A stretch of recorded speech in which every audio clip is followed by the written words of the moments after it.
All right, so let's dive into this movie. A film that really blew my mind when I first saw it. The Matrix from 1999. I know what you're thinking. Another Matrix discussion. Haven't we, like, dissected this film enough? Oh, yeah, for sure. But trust me on this. Every time I go back and I watch this movie, I find something new, some, like, hidden depth Yeah. that makes me appreciate the Wachowski's genius even more. It's true. The film just stays with you. It's not just the visuals Right. or the action sequences. It's the questions it raises, the philosophical rabbit holes. It's pretty amazing. Right from that opening scene Yeah. with that green cascading code. Yeah. And Trinity's, her escape from the agents and the police. I mean, wow. It's impressive. She bends the rules of reality, defying gravity, dodging bullets. It's like cyberpunk ballet. And it sets the stage for this film. It just constantly challenges you on what you think is even possible. And what's so fascinating is how the film, starts. It establishes this sense of unease right from the start. It drops you into this world where things are just kind of off. The colors are just a little too saturated, and there's this atmosphere. It's so thick with paranoia. Yeah, you feel it. And that feeling, right, it mirrors Neo's own experience. Totally. Neo, our hacker protagonist, senses that there's something wrong with the world. But he can't figure out what it is, living a double life, a cog in the machine by day, a seeker of truth in the digital underground by night. It's, it's palpable. You can really feel his frustration. He's yearning for something more, something real. He's like a modern-day Plato, almost trapped in a cave of digital shadows, desperately searching for the light. And then along comes Morpheus, this enigmatic figure who offers him a glimpse of that light, a chance to see the world as it truly is. Which brings us to, I think, maybe one of the most iconic scenes in film history. Yeah. The red pill and the blue pill. I remember watching this for the first time and just thinking, wow, what a metaphor for facing the truth, no matter how uncomfortable it might be. It's such a brilliant moment. Yeah. It really just perfectly encapsulates that struggle between comfort and security versus embracing the unknown, even if it's a harsh reality. Right. And it asks us as viewers to ask ourselves the same question. Yeah, would you choose the red pill? Would you choose the red pill or would you cling to the blue pill? I know. I think deep down, we all want to believe we'd be brave enough to take the red pill. But, as the film shows us, confronting the truth, it's rarely easy. It turns your whole world upside down. And there's no going back. Once you take that pill. No going back. There's no going back. He's ripped from his simulated existence. How? And plunged into the stark reality of the Matrix, where machines have enslaved humanity, using their bodies as batteries to power this vast digital empire. It's such a mind-blowing concept. I know. And the Wachowskis, they don't shy away from it, from the disturbing implication. We see those human pods, row after row. It's a haunting visual of our dependence on technology and how it can be used against us.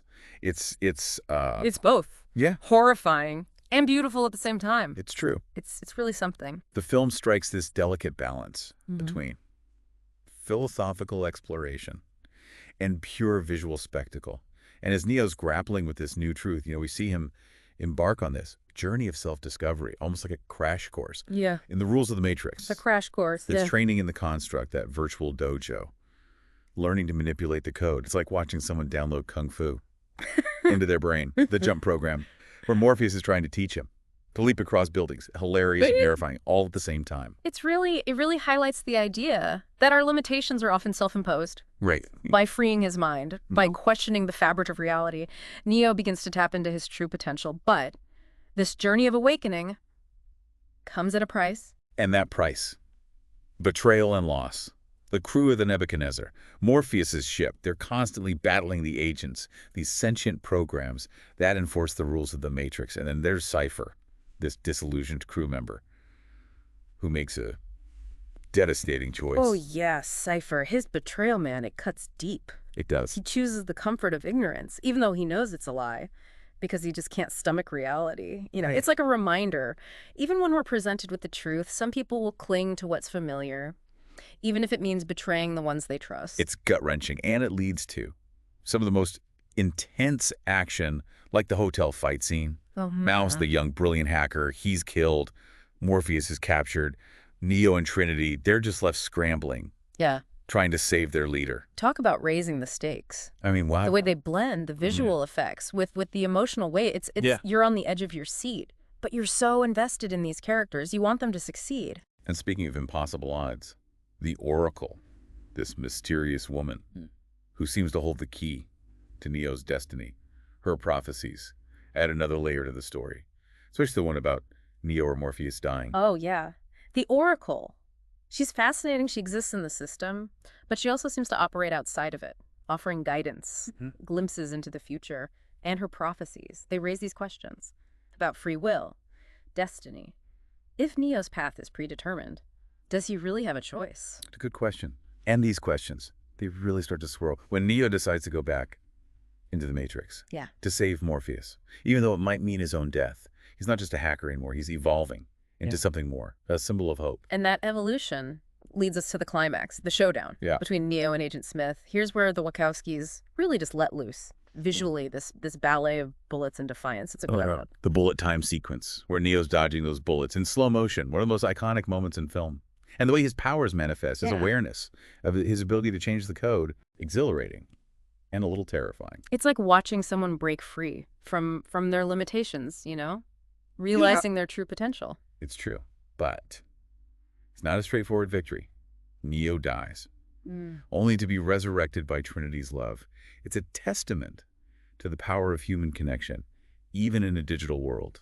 And when Neo embraces his destiny as the one, you just can't help but cheer. You can't. He stops bullets, he enters Agent Smith, escapes back to the real world. Pure cinematic triumph. It's not a clean ending, is it? It's not. Neo's transformation, it raises more questions than answers. What does it mean to be the one? What's the future of humanity in this world where reality is so fluid? And that's what makes The Matrix so brilliant. It doesn't give you the answers. It just leaves you with this feeling of wonder, a desire to explore these questions, and to keep peeling back those layers. Yeah. It's a film that really stays with you and makes you look at the world in a new way. We've only just scratched the surface here. We haven't even talked about the sequels, the world building, the philosophical and religious allusions. There's so much more to unpack. There's so much more. But before we go down that rabbit hole, I think it's important to talk about the minds behind this masterpiece, the Wachowskis, and the incredible actors who brought these characters to life. That's a great idea. The making of The Matrix is a story in itself, full of innovation and dedication, a truly visionary approach to filmmaking. So, buckle up, folks. We're about to dive deeper into the world of The Matrix, exploring the creative forces that shaped this iconic film and its lasting impact on cinema and beyond. I can't wait. I think what gets overlooked sometimes is just how much work went into building this world. I mean, both the reality of the Nebuchadnezzar and that hyper-real simulation of the Matrix itself. Oh, it's true. The Wachowskis, they weren't just like throwing visuals at the screen. They really wanted to build a believable world, a lived-in world, a world that was like internally consistent. They consulted with like everyone. Yeah. Philosophers, programmers, martial arts experts, and that attention to detail, it really shows. They drew inspiration from everywhere. Yeah. Cyberpunk anime, like Ghost in the Shell, philosophical treatises on the nature of reality. And they somehow like wove all these things together into this cohesive whole. It's really quite amazing. It's true. And speaking of unique, let's talk about the visual effects. Bullet time. The digital code, the way the agents like defy the laws of physics. Yeah. I mean, it was unlike anything audiences had ever seen before. And those effects, they weren't just gimmicks. They were really like integral to the storytelling. I mean, bullet time, for example, it wasn't just cool slow motion. It was like giving the audience a glimpse into Neo's perception of reality, his ability to see the code, to manipulate it. It's like they were saying, reality's flexible, and if you free your mind, you can bend it to your will. Yeah. I mean, it was revolutionary. I mean, so many films after this, they tried to copy it, and even today, I mean, those effects, they look amazing. Yeah, it's amazing how well they hold up. That's the vision of the Wachowskis and the talent of the visual effects team. They knew the visual language of the film had to be as innovative as the ideas. Yeah. And they didn't just rely on CGI either. They blended practical effects, innovative camera techniques, and cutting-edge computer graphics to create this seamless experience.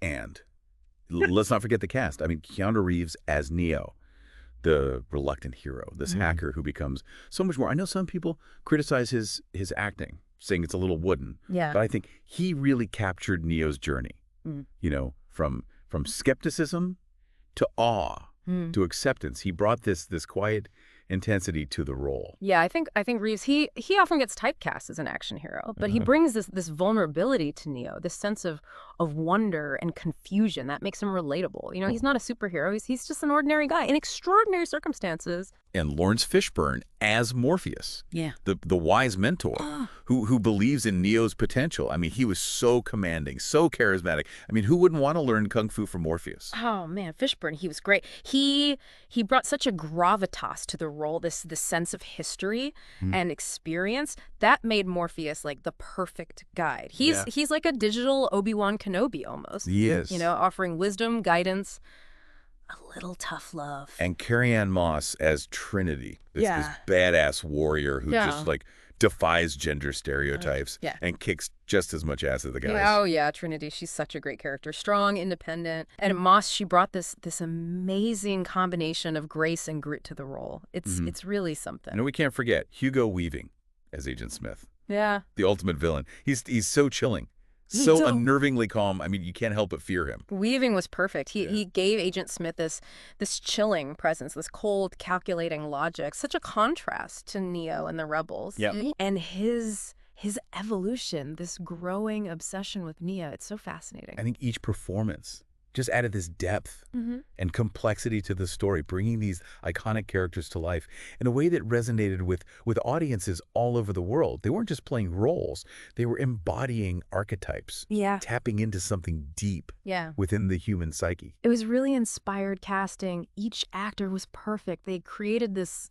ensemble that just elevated the whole movie. They weren't just action figures. These are characters you cared about, people you rooted for. Absolutely. Yeah. And that's what makes The Matrix so much more than just like a special effects movie. At its core, it's a story about hope, believing in something bigger than yourself, fighting for freedom, even when the odds are stacked against you. It's about waking up to the truth, no matter how hard it is, and choosing to fight for something better. You said it. It reminds us that even in the darkest times, when we feel trapped, powerless, there's always that spark of hope, that possibility for change, that chance to break free. And I think that message, it resonates with audiences today, maybe even more than it did back then. In a world that Okay. feels so complex, so uncertain, The Matrix reminds us we have the power to choose our own path, Yeah. to fight for what we believe in, to create a better world. And that brings us to, I think, one of the most enduring things about The Matrix. It's its ability to spark conversation and debate. I was just going to say that even all these years later, people are still talking about it. Yeah. Like philosophical themes, the political implications. It's really quite remarkable. Yeah, and one of the things that always struck me was its exploration of the duality of technology. On the one hand, it's this tool of oppression, right? Right. A way to control and manipulate people. Right. It's also a tool of liberation, a way to connect, Yeah. to share information, to fight back. That's such a good point. The film doesn't demonize technology. It presents it as a double-edged sword, a force that can be used for good or for evil, depending on the intentions of the people using it. Right. And that message in our increasingly digital world, it feels more relevant than ever. It does. It's a reminder to be mindful of how we use technology, Mhm. to be aware of the pitfalls, Mhm. but also to embrace the possibilities. And it brings us back to that question. That's haunted moviegoers for, what, 2 decades now? Yeah. What if you were offered the red pill? Would you take it? Would you take it? It's a question that forces us to really confront our own beliefs, our comfort zones. It's true. Would we choose the comfort of ignorance? Or would we embrace the uncertainty of the real world It's a tough choice. in pursuit of truth? It is. Kratom. And I think that's what makes The Matrix so powerful. It doesn't offer easy answers. It challenges you Yeah. to think for yourself, Exactly. to question your beliefs, to define your own reality. And in a world where information's everywhere, Hmm. it's so hard to know what's true and what's not. That kind of critical thinking is so important. It is. So we wrap up our deep dive into The Matrix. I'm in awe of the vision of this film, the audacity of it, and its power to make us think. Me too. It's entertaining. It's enlightening. A true cinematic masterpiece. It deserves to be revisited again and again. It does. And it reminds us that, even in a world dominated by technology, the human spirit can shine through. Our capacity for love, courage, and rebellion. So the next time you find yourself questioning reality or wondering what's out there beyond your perception, remember what Morpheus said, free your mind. Your mind. Who knows what you might discover. Rabbit holes deeper than you can imagine. I get There's you. always more to explore, more to learn, more to question. You know, it's crazy to think how The Matrix went from like this relatively small sci-fi film to like this cultural phenomenon. It really did. It wasn't like an instant blockbuster or anything, but it just kept gaining momentum through word of mouth, you know? Home video. It had this buzz, like an undeniable buzz. It tapped into something that was already out there, I think. Oh, yeah. This anxiety about technology, that blurring of the lines between reality and simulation, that search for meaning in a world that's just getting more complex. Yeah. The film gave a voice to those anxieties. And it did it with style, substance, Oh, yeah. and those mind-blowing action sequences. Totally. It started all these conversations, these debates. I remember college campuses were just buzzing with talks about Plato's cave, Descartes, free will versus determinism. It was pretty wild. I mean, everyone was questioning reality. Yeah. Like, are we living in a simulation? It's a testament to the power of storytelling, right? To engage with these complex ideas, but in a way that's still entertaining, Wachowskis. Mm-hmm. They didn't shy away from those big questions, but Yeah. they made them accessible, exciting, and visually stunning. And let's be real, part of the appeal was just how cool it was. Oh, absolutely. I mean, those trench coats, Yeah. the sunglasses, The fight scenes. the Matrix. Yeah. It redefined action movies. Yeah, so many movies tried to copy it. Video games, music videos, fashion. I mean, it was everywhere. It was a cultural touchstone. Totally. Like a shared language. Just talking about, you know, technology, identity, truth. And it's still influencing filmmakers today. Oh, yeah. Pushing those boundaries. For sure. When I first saw it, I was like, whoa, I've never seen anything like this. It Yeah. wasn't just the effects. It was like the whole package. It was every The bit. action, the philosophy, the cyberpunk style. It was like a total immersion. And it wasn't afraid It to leave you with those questions. You know? didn't give you all the answers. No. And that's part of what makes it so good. It drops you in.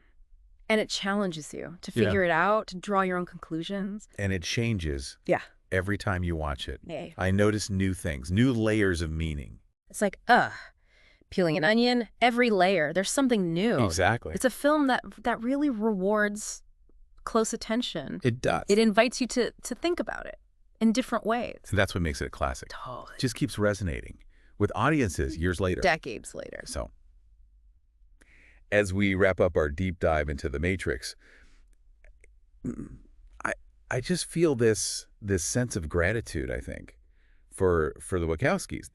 Their vision, their willingness to take risks, to make something that's both entertaining and smart. It's a film that makes you think, challenges you, inspires you. And if you haven't seen it in a while, I highly recommend revisiting it. And if you've never seen it, what are you waiting for? You're missing out. Yeah, you're in for a wild ride. And remember, the rabbit hole's deeper than you think. It is. Keep questioning, keep exploring, and keep your mind open. That's it for our deep dive. We hope you enjoyed it. And if you did, don't forget to like, comment, and subscribe for more deep dives into the movies that matter. Until next time, keep watching, keep thinking, and keep the conversation going